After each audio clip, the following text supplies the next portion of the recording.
Ampuliriza omulungi, nkulamusiza nnyo era ne nkwaniriza mu kitabo kyaffe Pawulo Kirimuttu, era nga tukyali mu ssuula eno ofunda n'omuliika.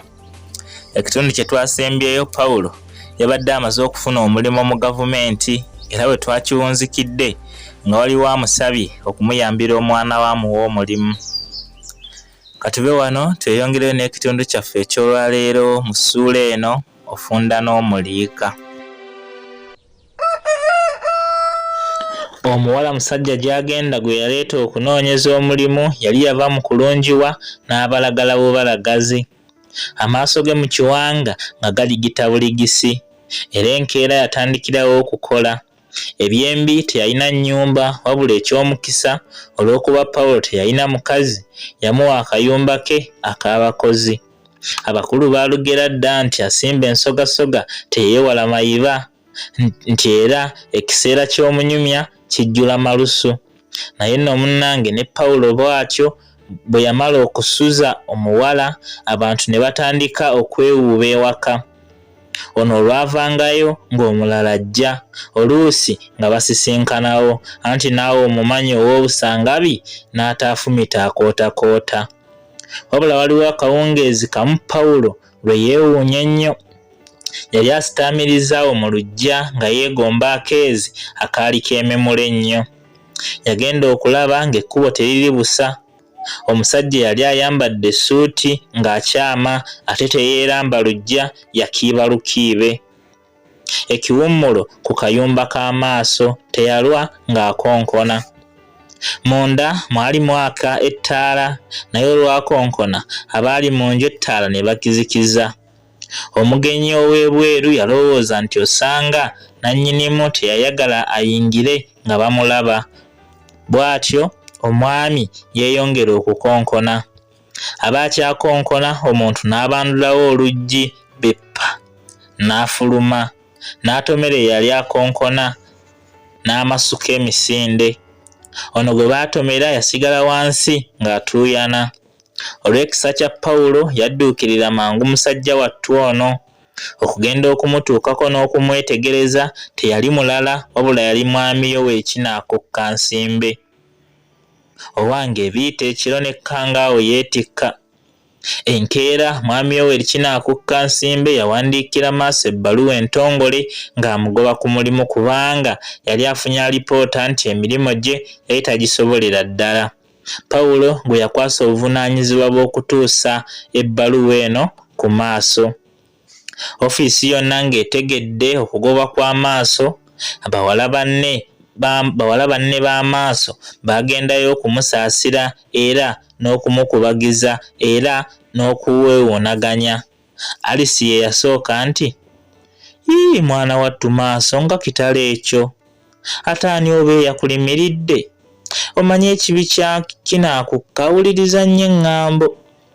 Yali akyayongera okwewuunaganya, maaso n'amuli ekimuli nti, "Munnange nkubuulira Alisi, nze waakiri okufa naye sikola bye ssaagala, kubanga mu mazima wano sajjirira mirimu ebiri, ogwa woofiisi n'ogw'okukwanibwa. Ate nno okwanibwa omusajja atunulwako, naye oyo weerina obwayoweri bwe." Hey! Awo Meega omuwala omulala eyali azze ne Alisi we yeewuunyeza nti, Maama, ate naawe yakukwanye? Leero ye alimala woofiisi yonna. Buli ajja n'amugambako. Naye abakazi twalaba. Yoweri oyo yagenda okulaba nga naye akusaanira. Nze sirabawo bisaanyizo, si feesi, yenna ajjudde embugubugu, si bwa simaati. Yali akyamulonda. Omuwala omulala ayitibwa Elizabeth n'atandika okumulwanirira nti, "Naye nammwe mulimba. Mulowooza nti okwagala kujja lwa ssente yadde endabika. Ye musajja wattu gwe mulimirira mutyo yakakwana abawala bameka bano? Munviire ku musajja wange, nze abawala ba wano mbamanyi, abamu mwegwanyize." Munnange nno ebyembi nga binajja otuyanira ku ggulu, kubanga enkaayana eno yavaamu olutalo olwaboggoza n'embwa. era abawala abamu n'emisaayi ne giyiika, kyokka ye Pawulo ebyo talabako kubanga ku olwo era lwali Lwakutaano yali agenze kusula mu ngalabi ewa Binoga. Ampuliriza, eyo yebadde essula yaffe Ofunda n'Omuliika. Katweyongereyo n'essula yaffe endala Nkoko Njeru. Ekiro ekyakeesa olunaku olwo olw'omukaaga yali ntujjo nnene nnyo ku kyalo wa Binoga ku bujjajja bwa Pawulo. Abantu b'okwo lwe baasula mu ngalabi za Ngulye Lunaayo Sebbirikundi. Sebbirikundi yali musajja ttyajiri, ente nga ziŋŋoŋŋera waka. Yalina ettaka nga likwata ebule n'ebweya. Yaleka bannamwandu 7 ne baamulekwa 29, abazzukulu nga tobala. Olumbe lwali luluddewo nnyo okwabizibwa. Abantu bava mu kuzimba ensiisira ne bakunakkuna kubanga omuntu okubala ensiisira 40 nga yeesedde. Mu nsiisira zino zonna mwalimu ensiisira emu ey'enjawulo. Yali ya weema era munda waayo mwalimu ettundubaali n'ettaala y'omukono. Mu nsiisira endala ezitaalimu kibululu mwalimu butadooba. Nannyini ensiisira ey'enjawulo naye yali musajja wa njawulo. Yali ayambadde bikalu mu kifo ky'ekkanzu, ng'ayambadde omupiira gwe ogw'enkuba ne mu bigere ng'ataddemu ebigatto b'imagetesi. Engalabi bwe zaataba naye mu nsiisira yavaayo n'ajja ku kyoto. Awo abantu bwe baamutegeerera nga ye Pawulo muzzukulu wa Kaawonawo. Abakazi be baasinga okumwegomba n'okwewuunya engeri gye yali akuzeemu amangu ago. Abantu baawulikika nga beebuuza nti, "Maama, ono omwana atudde wali nga ku mpagi yaani? Nga simulabangako." Ko omulala nti, "Naawe olimba. Gwe tomanyi Pawulo muzzukulu w'omusajja ono gwe baaziika wano mu lusozi? Kozi yaani? Omusajja ono yali omutembeeyi nga tukyali bato. Otyo Kaawonawo. Mbadde ngamba nti kano ke kazzukulu ke katabani ka Bazibumbira. Leero n'olaba okukulaakulana, omanyi yasoma n'amalako amadiguli gonna, mbu yagenda n'ebuzungu, ye ggwe tomulaba." Awo omukyala omulala naye yali awuliriza emboozi eno kyeyava agyegattamu n'abuuza nti, "Bannange, bo bamuva Bulaya tebakwanwako? Nze nandimwegambiddeko ne nva ku kino ekitamiivu ekibadde kinneeyogerezaako." Abasajja bangi baatuukirira Pawulo okumubuuzaako. Abatamiivu be baasinga okukusesa, gamba ngaleewo. Ye olwetegereza Pawulo n'ajja ng'asuukira nti, "Owange bulaaza, si gwe Pawulo muzzukulu wa Kaawonawo? Bulaaza, nonyezaayo omunwe gw'ennusu n'enywere. Ffe tunywa bunywi. Waliwo yayenvudde nti leeta ennusu." Musajja wattu Pawulo eno yagitunguza mannyo ateraawo n'omutamiivu. Ate era waliwo n'abantu abalala bangi abajja ne banyumyamu naye, kyokka buli omu mu kumaliriza emboozi ye nga bw'atasaba mwenge asaba mulimu. Era bangi baamusuubiza okugenda okumukyalira eri ewuwe ku kibuga. Zedde Byansi ye yali omusaale mu kutuukiriza ekisuubizo kino. Byansi yali musajja mukaatakaata, gye buva ne gye buligenda ng'ayambala katemambidde n'engatto n'ebigatto binkya, nga tasala njala era ng'enjala ezo zimukirako ez'enkoko empanga. Ekibuno nga kyamuddugala ng'ekya ssalambwa ate ng'amannyo gaggwamu dda. Bwe yayogeranga ng'afunta akabuno ng'ekkovu eriri akatiko. Olubuto nga lumulinga ekisero. Era yatambulanga ajaagira ate ng'abaligamu. Musajja wattu Pawulo baamujja mu miitingi ne bakamutema nti kitaawo atuuse ali wansi mu kisenge ekirindirwamu abagenyi. Pawulo yeebuuza ekireese kitaawe nga takirabako, ye nti kanzije. Okutuuka wansi yasanga abawala abaali ku mmeeza okwanirizibwa abagenyi nga babula okufa enseko. Ye musajja wattu Byansi yali afuluuta era ng'ayasaamiridde n'endusu zimutuuse mu kirevu. Baakwatako mukwata okumuzuukusa kubanga baalemwa okumuyita. Olwazuukuka n'amuzuula amaaso, n'addira ekimeeme ky'ekkanzu n'asangula ku mimwa, n'akolola, n'awanda ekikolondolwa awo mu nsonda, n'alyoka agwa Pawulo mu kifuba nga nnyooga awedde byansi yayanja ebimuleese. Mwana wange, ate erudda muganda wange Pawulo, nzize mangu omanyi bagamba dda nti amawulu galibwa mujjukiza. Nze jjuuzi bwe twasisinkana mu ngalabiyo wange mukulike n'ekkubo, nakyo okukuteganya olw'abantu be walina, naye nange nali njagala okuyitira mu bizibu byange. Bannyoko ne baganda bo banzita. Omanyi omuwala omu ye yafumbirwa, so nno yafumbirwa ttula, era omulenzi mukoddomi wo makanika. Era ndowooza omumanyi. Atadda ku oyo namujja dda mu birowoozo. Omulenzi adda ku oyo ye yali ekibanja erudda eyo ewa Busaana. Kaakati alina n'abakazi 3 era mpaddeyo n'obwana bwattu nga buubwo. Abalongo b'omanyi baabuuka. Kaakati Kizza yasinze okundeeta. Yali asoma bulungi naye akalenzi ne kagenda kamuzannyirako ne kamufunisa olubuto. Akalenzi nno kabeemu naye kannawunu bunnawunu. Kabe nno nga kamuwa obuyambi. Nze nno kyenvudde nkolaki? Nsalawo afune omulimu. Naye Sseruganda, ne bw'onoomuwa omulimu gube gwa kusiimuula mmeeza yo oba kukufumbira, onooba otuzadde. Pawulo yali agenda okwerwanako, omukulu n'amulya ekimuli nti, ate era kyenkoze n'omuwala omuto muggyeeyo mu ssomero eryo, njagala asomero eno ewammwe. Nkugambye nti eri tebalina bye bayigayo, babuulire kudda mu kusaawa na kuleeta bitoogo kuluka biwempe, gy'obeera nti ebiwempe lwe Luzungu. N'omukulu w'essomero naye tatuula ku ssomero, alinga eyawunywa embwa mbigere. Pawulo yakanda kwewolereza nti omwana taliiko wanaasula, nga musajja mukulu addamu kumubuuza nti, ate kusula kutya? Ngamba nti oli mwannyoko, woonaasula naye wanaasula. Gwe ne bw'onaamusuza mu ddiiro byonna gwe onoolaba. Wabula kye mbadde ngamba, njagala okulabako ewuwo ndyoke nzireyo nga nteredde. Nga batuuse eka wa Pawulo, omusajja mukulu yadda mu byakukungiriza nti, wo mwana wange osula mu lubiri lulamba. Weebale kusoma. Ate nga nange byansi waabwe bwe nfaanana, ani yandintuusizza okwewalungi wati?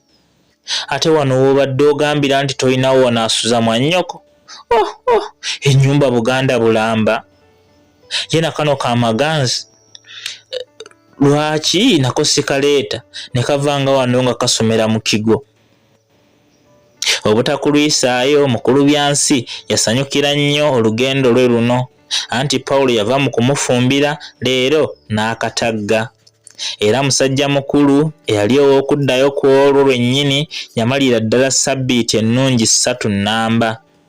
Ate nno olwo nga Pawulo amaze kumulaga nga bw'agenda ku safaari. Mu ssabbiiti ezo era Pawulo yakyalizaamu n'abagenyi abalala bangi. Mu bagenyi bano bonna mwami Katalaga ye yasinga okuba omuzibu. Mwami Katalaga ono yali wa ku kyalo wa Binoga ebujjajja bwa Pawulo. Era yali awulidde ku ttutumu lya Pawulo ono, kubanga mu butuufu ye ku lumbe yali tagenzeeyo. Mukyala Katalaga ng'agenda alwala matu nga gavaamu amasira. Katalaga yali agezezzaako nnyo mu basawo bawandaba, weewaawo nga yadde buli omu amutegeeza nga mulirwana waabwe Namwandu Zerida bwe yali abalogwa olw'obugagga, naye amatu gaagaana okuwona era gaagenda bugenzi mu maaso nga bugolo. Katalaga kye yava asalawo okugaleetako mu kizungu e Mulago. Yasookera wa Pawulo eka. Pawulo teyamanya yamulagirira, ate era Katalaga ne mukazi we bwe baakuba koodi, Pawulo teyabategeera okutuusa Katalaga lwe yeeyanjula nga bamaze okulamusiganya. Sseruganda, osanga nze tokyammanyi naye abeewa bino ga bakutumidde nze Katalaga omuweewo so no twakola ffenna naye wabula ggwe olw'amasomero gammwe gano bwe butamanya era sikunenya anti ffe twabanga eyo mu kuyigga mafumbe gwe wajjiranga okuwummola.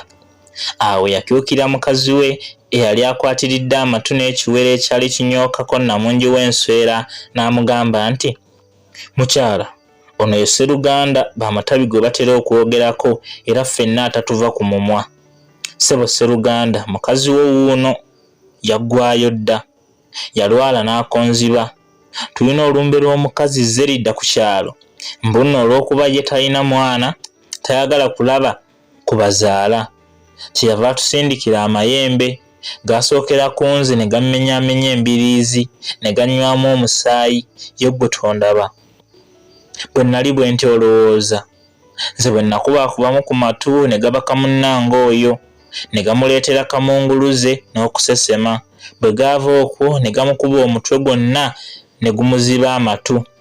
Tutambudde buli wamu wonna naye obulwadde bugaanye, ssente tuzimaze ne ku lwayi. Kyenvudde ŋŋamba nti tetujja kufiira wano nga nnina omwana wattu munnange bye bigere bino. Pawulo teyalina kyakukola wabula yabukeereza nkokola nga yeetikka mukyala ng'amukuba mu ddwaliro. Yali asuubira nti banaamuwa ekitanda naye obulwadde bwali tebwetaagisa ekyo. Kyokka omulwadde yaweebwa ebiragiro okuddangayo mu ddwaliro buli nnaku 2 era ebyo olwagwa mu matu ga Katalaga abawa Pawulo kwe kuteesa nti, ate munnange eby'okudda mu kyalo tebifudde, ono ajjanga kuva wano ate mujje wano muzzeewa. Wabula leero ono kiggala waabwe anaabeera atya wano yekka. Mwe muno mugenda nanswera mudda nansiri mpozi era nze naamukuuma. Sseruganda tujja kugwanga wano mu ddiiro ffe totweraliikirira kasita watugulira ebitanda biibino bya kirangira. Wano Katalaga kwe kukubaakuba ku lukoloddoli lw'entebe kwe yali atudde. Pawulo yagezaako okupalappalanya nti nno mu nnyumba za gavumenti abantu tebasula mu ddiiro, nga Katalaga akombye kwerima era ng'ali ku kimu nti, yadde gavumenti ye kaliisoliiso naye anaalijja wano okutwaza. Ffe tujjanga kuzuukuka mu matulutulu nga tuzingako bukunta bwaffe. Era ekyo kye baakolanga ku nnaku ze baddirangayokko mu ddwaliro, naye ku ndala nga beebaka ne beegolola n'okwegolola. Oluusi Katalaga yawulirwanga ng'agamba muganda we nti, empewo y'oku kibuga ng'efuuweeta emekatira ddala mu magumba, anti ndowooza eviira ddala ku nnyanja. Owange mulabye naye mmwe abakeera buli lunaku, nze bwe mbeera ow'eno enfuula nnambalujega. Ate era Katalaga oluusi yasaasiranga Pawulo ne ssente, gamba nga ku lw'omukaaga Pawulo yagulanga ennyo ebintu.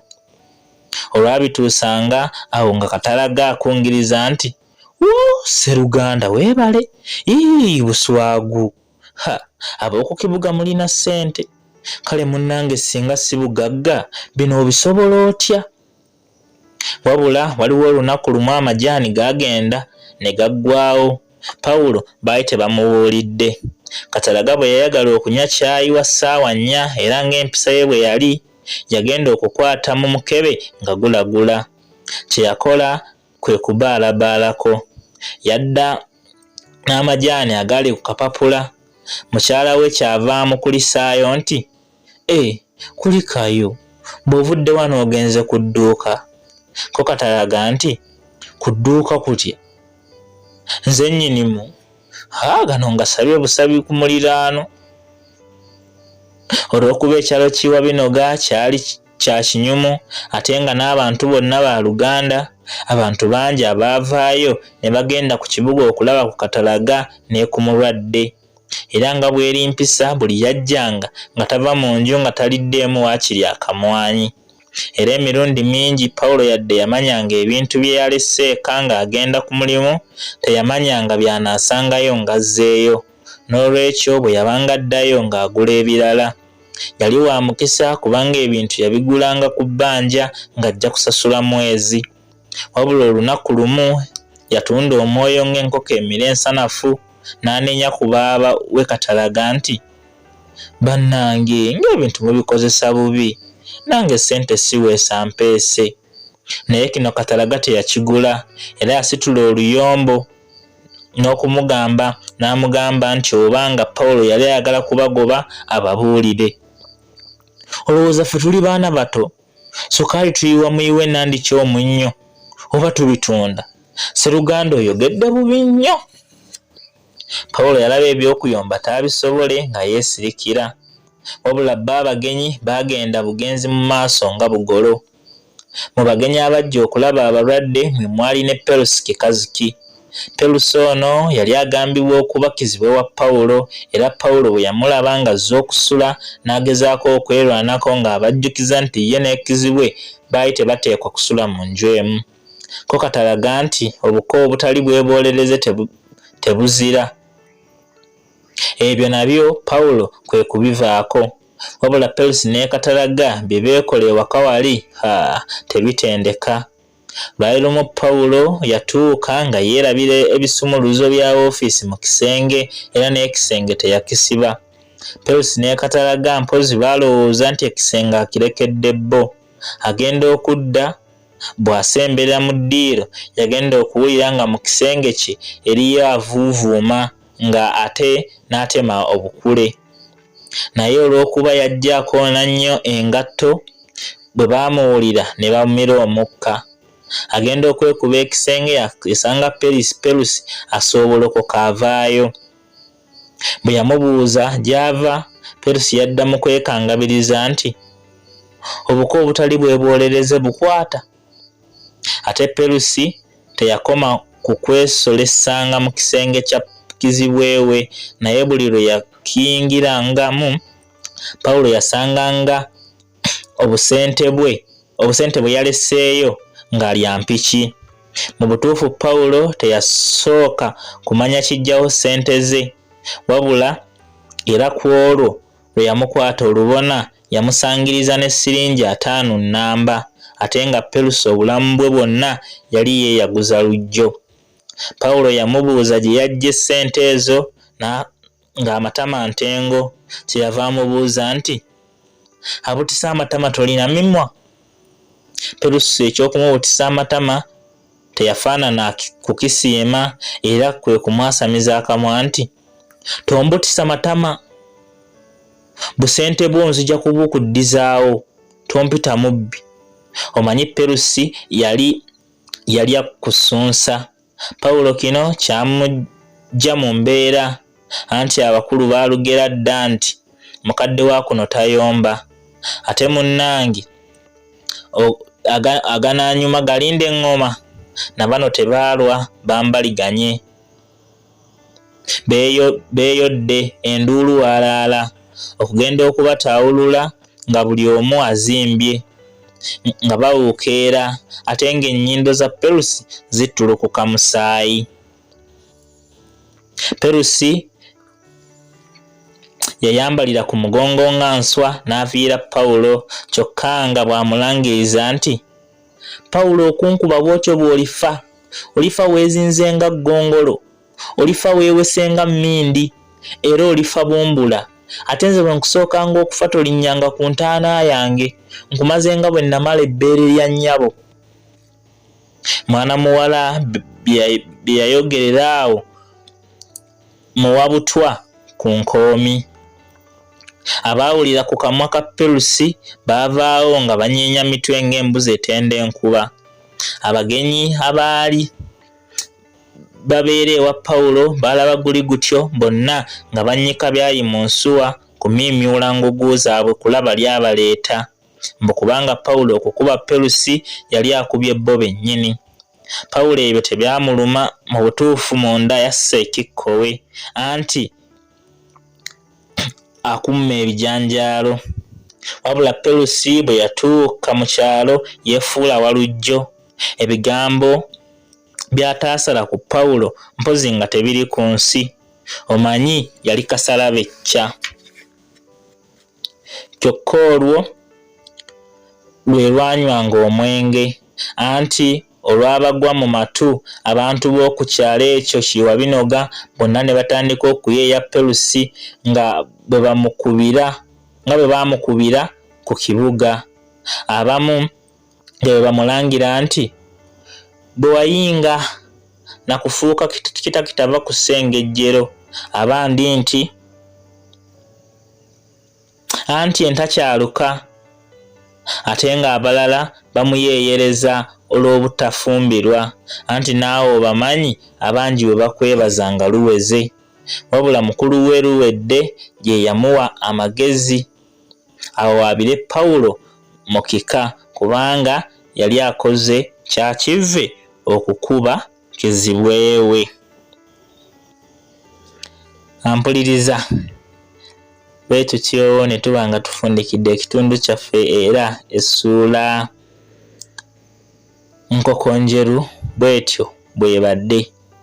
Takumira mpeera abankuumire, mbeere bulungi, mweraba.